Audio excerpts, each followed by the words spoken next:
Come on everybody നമുക്കിന്നൊരു tulip flower ഉണ്ടാക്കിയല്ലോ. അതിനിട്ടൊരു പേപ്പർ ഇങ്ങനെ കട്ട് ചെയ്തെടുക്കുക ഈ ഒരളവിൽ. എന്നിട്ട് ഈ കാണിക്കുന്ന പോലെ അങ്ങോട്ടും ഇങ്ങോട്ടും മടക്കി എടുത്തോട്ടോ. ഇന്ന് വെറുതെ പിൻട്രസ്റ്റ് പോയിക്കൊണ്ടിരുന്നപ്പോൾ ഭയങ്കര ഇൻട്രസ്റ്റിംഗ് ആയിട്ട് തോന്നിയൊരു ഈസി ടോലിപ്പ് ഫ്ലവർ ആണ് കേട്ടോ ഇത്. മടക്കുകൾ കഴിഞ്ഞിട്ട് ഈ ഇങ്ങനെ 4 സൈഡും ഇങ്ങനെ കട്ടാക്കി എടുത്തോളൂ കേട്ടോ. അതൊക്കെ നല്ല എളുപ്പമല്ലേ. ഇനി മെയിൻ പരിപാടിയിലോട്ട് പോവാം. ഫോൾഡിങ്. ഇതാണ്ടോ ഇതിൻ്റെ മെയിൻ സാധനം. ഫോൾഡിങ് ചെയ്താൽ പിന്നെ ഇങ്ങനെ ഗ്യാപ്പ് വിട്ട് പശ വെക്കണം. ശരിക്കും ഈ ടോലിപ്പ് ഉണ്ടാക്കാൻ നല്ല എളുപ്പമാണ്. എന്നിട്ട് അത് ഇങ്ങനെ ഒന്ന് അമർത്തി കൊടുക്കുക. ശേഷം ഈ കാണിക്കുന്നെല്ലാക്കി എടുത്തോളൂ. എന്നിട്ട് ഇങ്ങനെ അകത്തോട്ടും വെച്ച് കൊടുക്കണം.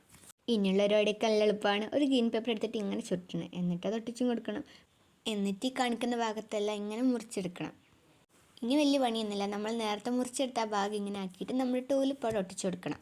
ഇനി ഇല 2 ഇല ഇങ്ങനെ കട്ട് ചെയ്തിട്ട് 2 തമ്മിൽ കൂട്ടി ഒട്ടിക്കണം. എന്നിട്ട് അത് നമ്മുടെ ഉണ്ടാക്കി വെച്ച കമ്പിൽ ഒട്ടിച്ചു കൊടുക്കണം. കഴിഞ്ഞു പണി. അപ്പോൾ നമ്മുടെ ടോലിപ്പുകൾ ഇവിടെ സെറ്റ് ആയിട്ടുണ്ട്.